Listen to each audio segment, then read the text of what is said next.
Okay, so have you ever been completely blindsided by a leg cramp at 5 a.m.? Oh, it's the absolute worst. You're in the middle of a dream, a perfectly good one, and then suddenly your calf muscle just decides it's auditioning for a horror movie. A total muscle tantrum. Yeah, And you have to wonder about the timing, right? exactly. Why does your body, when it's supposed to be relaxed, decide that now is the time to betray you?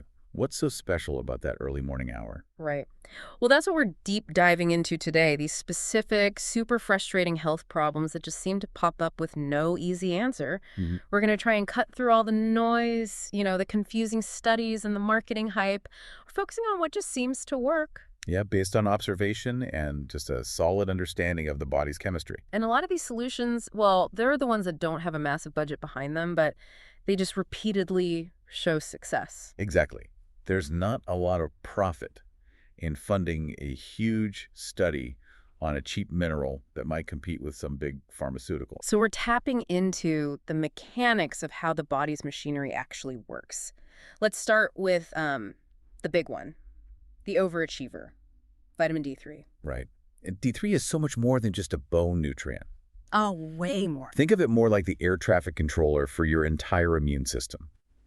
It's this potent anti-inflammatory, so it's essential for dialing down a hyperimmune system. Which is why it's so foundational for autoimmune diseases. Mm-hmm. But here's where the overachiever part really comes in. It's not just for when your immune system is overactive. It also helps when it's lacking support. Yes.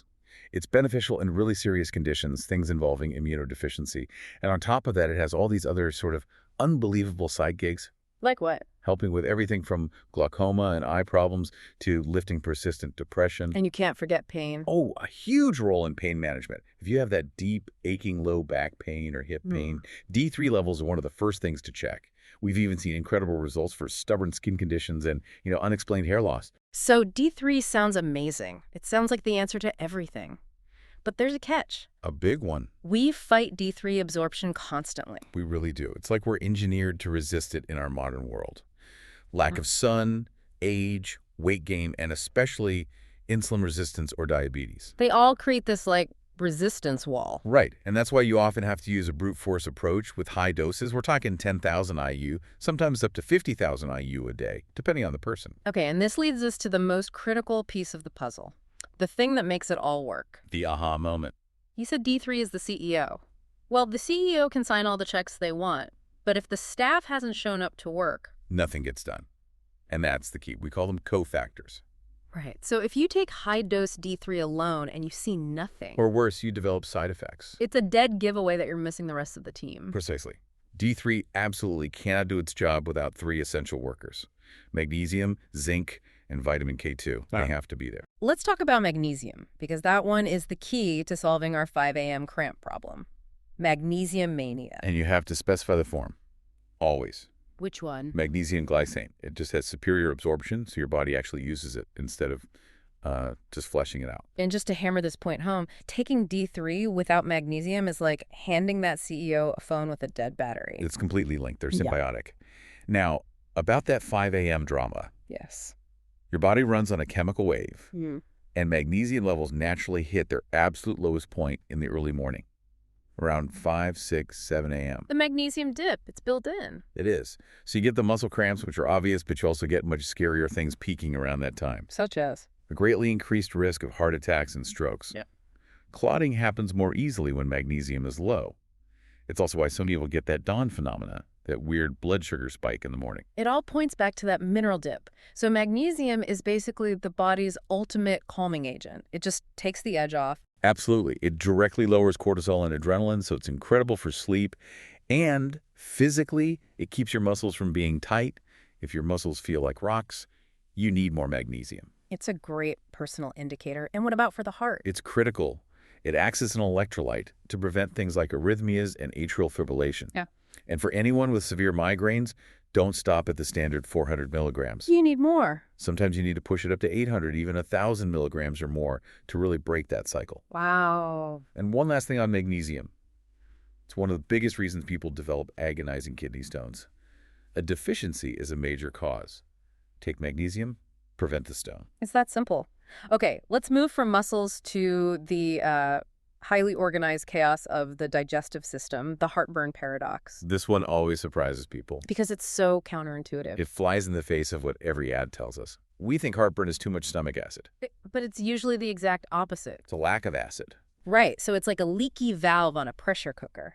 If there isn't enough acid to build pressure, that top valve doesn't get the signal to close tight. And the little bit of acid you do have just sloshes up and burns your esophagus. So adding more acid is the solution. You have to restore that acidic environment. Mhm. The fix is Betaine HCl, which is just hydrochloric acid. You give the stomach what it needs to send the signal, pressure's on, close the hatch. And what's wild is the dosage. One pill often isn't enough. Not even close. Okay. Sometimes you need 3, 4, even up to 7 pills before a meal to really get that valve to seal shut. And what about for ulcers or gastritis, when the stomach lining itself is inflamed? Hands down, Zinc Carnosine. It's the definitive go-to. It works almost like magic to heal that inner layer. Then there's the one with the strange name, TUDCA. It sounds like a government agency, doesn't it? It does. But it's a specialized bile salt, and it's amazing for people with thickened bile. It solves a very specific kind of pain. That nagging pain that radiates across your right shoulder and up into your neck. If you have that, TUDCA can often clear it right up. Let's switch from plumbing to the body's electrical system, the nerves, that feeling of being perpetually on edge. That's where vitamin B1 comes in. Ah, B1. It's a fantastic remedy for nervous tension, worry, stress, anxiety. It just stabilizes the nervous system. But just like D3, it has a required partner. Let me guess. Magnesium. You got it. If you take B1 and don't feel calmer, you probably need to add magnesium. And if you combine B1 and magnesium, you have an almost guaranteed fix for restless leg syndrome. Almost guaranteed. But if the nerve issues are more in your hands and feet, the tingling, the numbness, You need a different form. you need the fat-soluble form, which is called benfotiamine. It's much better at targeting those peripheral nerves. The trick is to take it throughout the day, maybe 4 pills to keep it circulating. Okay, a few rapid-fire ones. Statins, this is a big one. The huge one. This is non-negotiable. If you are on a statin drug to block cholesterol, you must be taking coenzyme Q10 because statins literally block your body's ability to produce CoQ10, which is essential for your heart and muscle energy. This isn't a recommendation. It's mandatory replacement therapy. That is vital. Okay, next morning, calcium. Listen closely on this one. Do not take large amounts of supplemental calcium, like over 1,200 milligrams or so. Why not? We're told we need it for our bones. As a supplement, excess calcium has a real risk of depositing in your arteries and soft tissues, leading to heart problems. Get it from food, cheese, sardines with bones, vegetables. Your body handles it differently from food. And what about iron? Same advice. Avoid general iron supplements unless you're truly deficient and working with doctor. Get it from red meat or liver. Food source iron is great for energy, but the supplements can be really taxing. Got it. Okay, a couple more specialized players. Selenium. When you hear selenium, you should immediately think of 2 things. Hashimoto's, the autoimmune thyroid problem, Right. and supporting your T cells to fight immunodeficiency. And you can get a good daily dose from just 1 Brazil nut. 1 Brazil nut. I can do that. Now, a big summary. What's the key takeaway here? I think we've learned that health isn't about finding that one single miracle pill. Right. It's about making sure your key players, like vitamin D, have their coworkers, like magnesium and K2, actually present and accounted for. The synergy is everything. The body is a system. You have to address the underlying chemistry. It all works together. So if the difference between feeling exhausted and having boundless energy lies in a simple mineral that also prevents a 5 a.m. heart attack, how many other critical health issues are just one cofactor deficiency away from being solved?